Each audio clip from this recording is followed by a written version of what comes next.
We pick up habits from the people around us. We might copy the financial habits of our parents or the way our co-workers operate. You might assume the same alcohol habits as your friends. We adopt similar fashion sense to them. Or when your partner has a particular sleep pattern, you might eventually pick it up as well. I find that I often imitate the behaviour of those around me without realising it. In conversation, I'll sometimes automatically assume the body posture of the other person. I mimic the language and slang terms of my friends. As a general rule, the closer we are to someone, the more likely we are to imitate some of their habits. Let me tell you about a groundbreaking study, the Framingham Heart Study.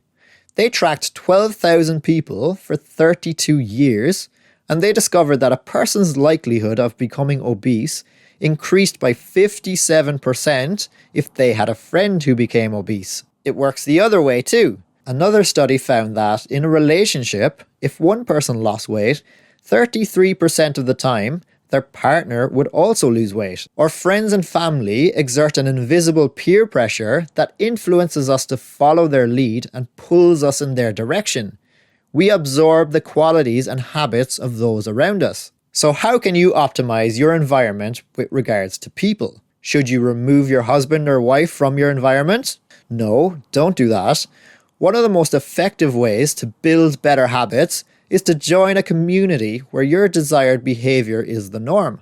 New habits seem much more easy and achievable when you see other people doing them every day. If you're surrounded by people who love books, for example, you're more likely to think it's normal to read a book every week.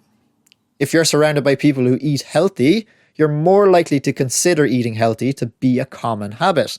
Your culture sets your expectation for what you consider normal. Surround yourself with people who have the habits you aspire to develop.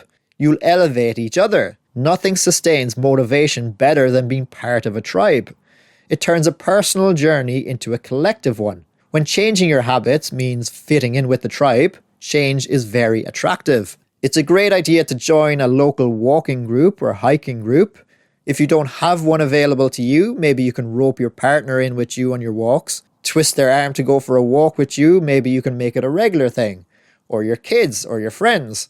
Instead of meeting your friend for a coffee, maybe meet them for a walk instead. That achieves two things. You're removing yourself from an environment, the coffee shop, where they'll have croissants and cakes and buns displayed at the counter. These are tough visual cues to resist. And it also makes your walk a whole lot easier to achieve. If you're walking and talking, your walk will fly by. You won't even notice that a whole hour or more has passed. Soon, you'll find you're looking forward to your walks a lot more when you're combining it with something pleasurable. This is called temptation bundling.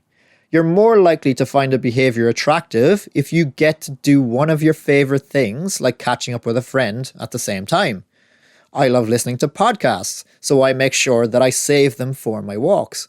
I have an unwritten rule where I can only listen to podcasts if I'm out for a walk, nowhere else. That way, if I really want to listen to a particular podcast, I can only listen to it if I get out there for a walk first. It forces me out on those bad days where I don't feel like going. So if changing your habits means fitting in with the tribe, change is very attractive. But be wary that when changing your habits means challenging the tribe, change is unattractive. Maybe your friends who don't share in the things you do will smirk or dismiss your weight loss journey. That can be tough to put up with. Some people tend to shy away from it when they look like an outcast, even if the thing they're doing is positive. Stand up for yourself and your habits. Show them what you're all about when you meet them. Maybe they're the type to meet up for coffee and cake. Cake can be hard to resist at the best of times, we all know that. It can be even harder to resist when everyone else is getting some and you're going against the grain. But be strong in those situations. When changing your habits means challenging the tribe, change is unattractive.